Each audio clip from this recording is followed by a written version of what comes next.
जब जब ज़रूरत महसूस हुई तो उन्होंने कदम से कदम मिलाकर कौम का साथ दिया। आपने राज्यसभा के अपने पहले ख़िताब में मादरे इल्मी जामिया मिल्लिया इस्लामिया के बाज़ मसाइल को उठाया।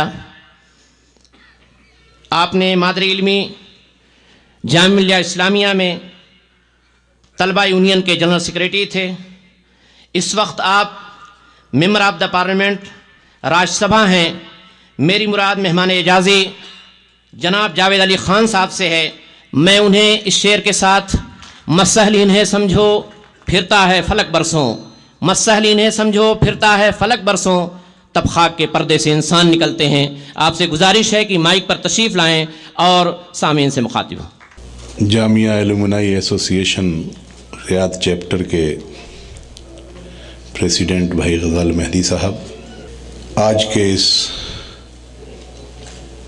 प्रोग्राम के मेहमान खुसूसी जामिया के वाइस चांसलर जनाब तलत अहमद साहब, हमारे साथी और हमारे भाई उत्तर प्रदेश की सरकार में वज़ीर, जामिया स्टूडेंट यूनियन के साबिक़ सदर कमाल अख्तर साहब, ज़ुबैर मीनाई साहब, प्रोफेसर साहब हमारे दोस्त हैं। एक ही वक्त में हम लोग जामिया में तालीम हासिल करते थे। मुर्शिद कमाल साहब, खुर्शीद भाई, सलमान भाई और यहाँ बहुत से मेरे साथी हैं, मेरे वक्त के, कुछ मुझसे पहले के भी हैं, ज़्यादातर तो बाद के हैं, लेकिन सब भाई हैं, सब साथी हैं। और सबसे बड़ा रिश्ता हमारा और आपका जामई होने का है। इससे बड़ा रिश्ता मुझे कोई नहीं लगता। आपने यहाँ यौम तासीस के मौके पर हम लोगों को बुलाया, इसके लिए मैं आपका शुक्रगुजार हूँ। बातें तो मैं आपसे बहुत करना चाहता था, लेकिन आज मेरी तबीयत ठीक नहीं है।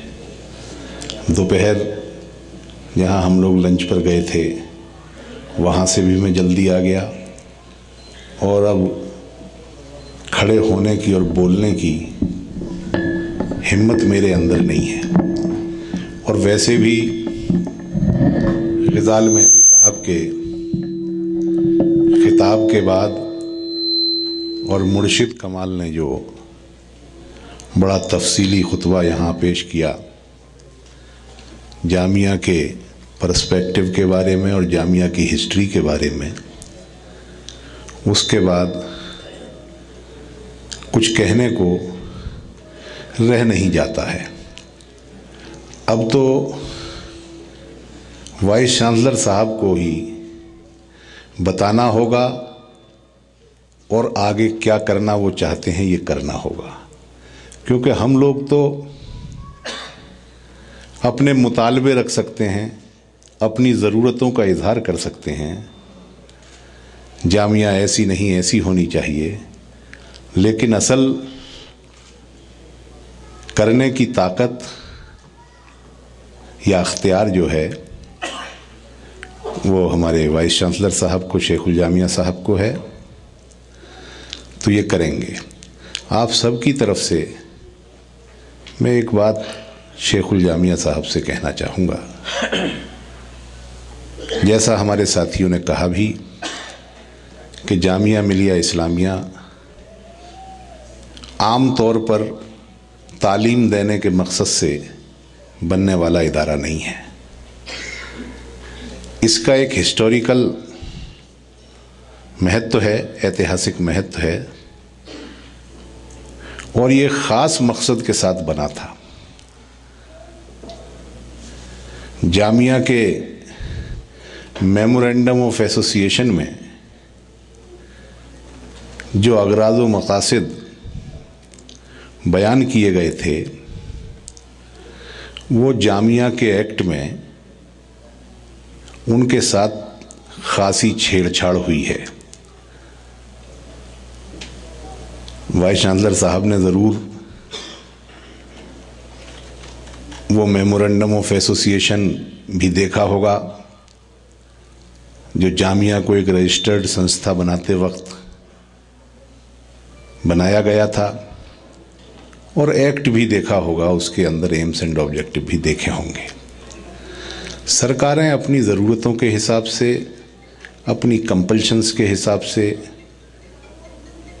अपने फैसले ले लेती हैं, लेकिन मैं ये कहना चाहूँगा कि जामिया को वैसा ही रहने दीजिए और उसको वैसा ही रहने की दशा में कोशिश कीजिए जैसा कि बानिया ने जामिया ने इसको बनाया था। मैं जब पिछले हफ्ते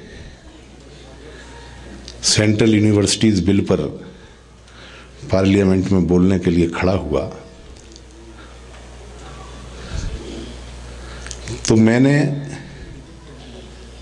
जामिया के एक्ट का जिक्र किया था, लेकिन चूंकि वो मसला बिहार की यूनिवर्सिटी से था और मैंने तो ज़बरदस्ती उसमें जामिया को घुसाया था किसी तरीके से, इसलिए मैं उसके अगराज़ व मकासद पर तफसील से उस भाषण में, अपने उस खिताब में कुछ नहीं कह सका था। लेकिन बानिया ने जामिया का एक्ट के अंदर लिखा होना भी बड़ा ज़रूरी है।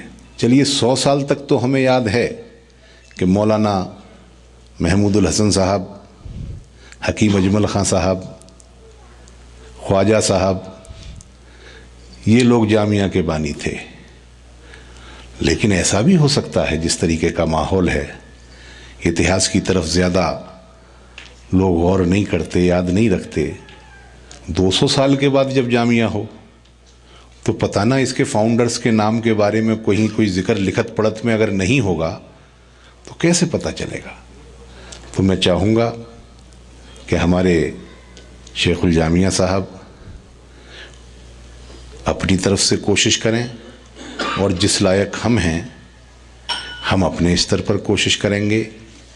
और मुझे याद पड़ता है, ज़ुबैर मीनाई साहब मुझे बताएंगे कि जब जामिया का एक्ट बना था तो जामिया की एग्जीक्यूटिव कमेटी ने एक बार इस तरीके का अमेंडमेंट करने का एक्ट में पास भी किया था। मुझे ऐसा याद पड़ता है 1990 के आसपास की ये बात है। तो खैर वो सब हो, ऐसी हमारी कोशिश होनी चाहिए। रहा जामिया के फैलाव का सवाल, विस्तार का सवाल, पहले भी ये चर्चा हम लोगों ने की है और कमाल अख्तर साहब से भी बात हुई है कि जामिया को फैलाने के लिए, इसका विस्तार करने के लिए हम लोग जो कुछ भी कर पाएंगे अपनी तरफ से करेंगे।